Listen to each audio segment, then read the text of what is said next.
Halo dan selamat datang di ulasan kita kali ini. Pernah nggak sih Anda melihat pohon yang menjulang tinggi di taman, lalu kepikiran, gimana ya sebenarnya cara kerja di dalam batang dan daunnya itu? Nah, hari ini kita bakal langsung terjun dan melakukan tur di balik kap mesin untuk melihat secara langsung mesin biologis tersembunyi yang menggerakkan sebuah tumbuhan.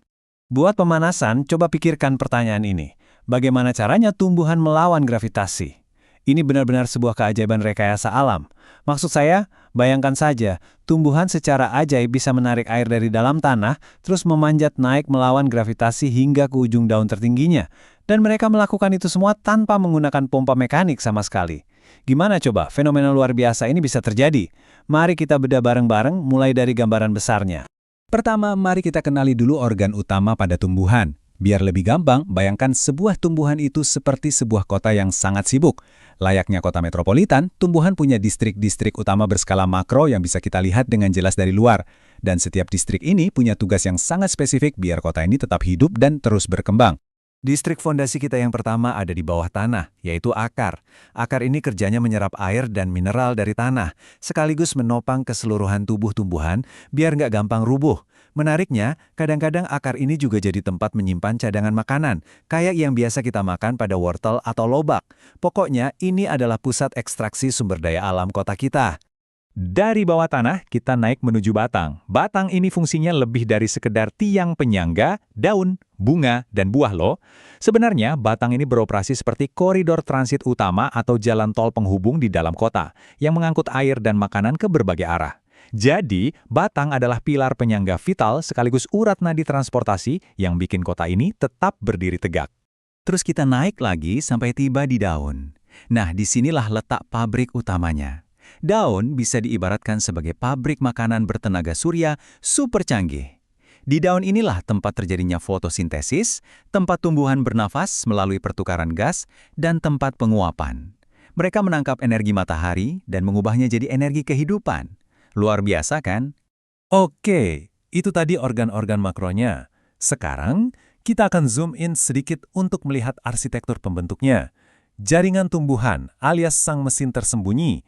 Kita bakal melihat lebih dekat arsitektur mikroskopis tak kasat mata yang benar-benar bikin kota tumbuhan ini bisa berfungsi. Sebelum lebih jauh, kita samakan dulu persepsinya. Apa sih sebenarnya jaringan itu? Secara sederhana, jaringan adalah kumpulan sel yang punya bentuk dan fungsi yang sama. Mereka ini selalu bekerja harmonis untuk menjalankan satu tugas spesifik. Anda bisa membayangkan mereka ini sebagai tim pekerja spesialis di dalam kota tumbuhan kita tadi. Tim pekerja pertama yang paling sibuk adalah jaringan meristem. Jaringan muda ini aktif banget membelah diri. Bayangkan mereka seperti kru konstruksi yang nggak pernah tidur, terus-terusan bekerja siang dan malam di ujung akar dan batang, cuma buat menambah tinggi dan melebarkan diameter tumbuhan. Merekalah kunci utama yang bikin tumbuhan bisa bertambah raksasa. Tentu saja, kota sebesar ini butuh sistem pertahanan yang baik. Nah, tugas keamanan ini dipegang oleh jaringan epidermis. Jaringan ini tersusun dari satu lapis sel, tapi susunannya itu sangat amat rapat. Nggak ada celah sama sekali. Desain ini bikin epidermis berfungsi sempurna sebagai tembok keamanan untuk melindungi bagian dalam tumbuhan, sekaligus mencegah air menguap begitu saja ke udara. Masuk sedikit ke bagian dalam, kita akan bertemu dengan jaringan dasar dan penyokong. Di sini ada parenkim yang tugasnya kayak gudang logistik raksasa buat menyimpan cadangan makanan dan tempat fotosintesis. Untuk menopang gudang ini, tumbuhan punya kolenkim yang lentur untuk melindungi organ yang masih muda, dan sklerenkim yang dindingnya super tebal dan kuat untuk menahan organ yang sudah tua agar tidak patah. Perpaduan yang pas banget. Nah, sekarang kita sampai di inti infrastrukturnya nih. Mari kita kenalan dengan jalan raya tumbuhan, yaitu jaringan pengangkut. Kita sedang membicarakan sistem vaskuler kompleks, urat nadi utama yang memindahkan seluruh sumber daya penunjang kehidupan ke seluruh penjuru tumbuhan. Sistem jalan raya raksasa ini terbagi jadi dua jalur yang benar-benar terpisah tapi bekerja berdampingan, yaitu xilem dan floem. Tanpa kedua sistem distribusi logistik yang bekerja 24 jam ini, seluruh organ makro yang kita bahas di awal tadi pasti akan langsung lumpuh dan mati.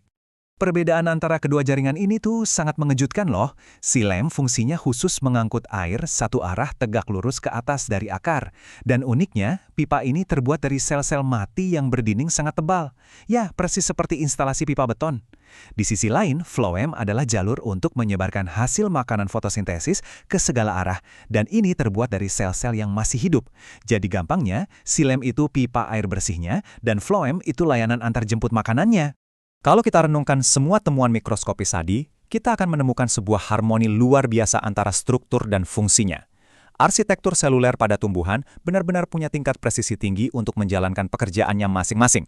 Perhatikan betapa briliannya alam merancang ini semua. Bentuk fisik mereka benar-benar mendikte fungsinya. Silem dibikin berdinding sangat tebal murni demi bisa menahan tekanan air yang sangat kuat dari bawah. Floem dilengkapi struktur gerongga kayak saringan, agar cairan nutrisi yang kental lebih gampang lewat. Dan epidermis yang super rapat memang dikhususkan untuk proteksi tanpa kompromi. Ini benar-benar mahakarya rekayasa mikroskopis. Oke, kita sudah cukup lama bahas level sel. Sekarang mari kita melangkah mundur dan melihat bukti nyatanya di kehidupan kita sehari-hari. Karena percaya atau enggak, arsitektur mikroskopis tak kasat mata tadi selalu bersinggungan dengan benda-benda di sekitar Anda. Coba perhatikan hal-hal di sekitar kita. Tahukah Anda kalau kayu yang jadi bahan meja atau kursi di rumah Anda saat ini sebenarnya adalah ikatan masif dari perpipaan sel mati bernama silem? Atau saat Anda makan ubi rebus, Anda sebenarnya sedang memakan jaringan parenkim yang lagi menyimpan makanan. Bahkan tali karung goni yang kasar dan kuat banget itu adalah kumpulan dari jaringan penyokong sklerenkim loh. Bukti nyata kalau mikrobiologi itu aplikatif banget. Kalau Anda butuh pembuktian langsung gimana infrastruktur air ini bekerja, cobain deh eksperimen super gampang ini. Potong sebatang seledri, lalu rendam di gelas berisi air yang udah ditetesi pewarna merah atau biru. Biarkan beberapa jam, lalu Anda akan lihat warna itu perlahan-lahan merambat naik ke atas batang seledri. Ini adalah bukti visual yang nyata banget bahwa sistem pipa silem di dalam sana memang sedang aktif memompa air melawan gravitasi. Jadi, kesimpulan dari ulasan kita kali ini jelas, tumbuhan bukan sekedar pemanis pekarangan rumah yang diam tak bergerak. Mereka adalah sebuah sistem hidup super kompleks. Jaringan spesifik adalah mesin penggeraknya, dan jalan raya utama, silem serta floem adalah logistik penentu kehidupannya.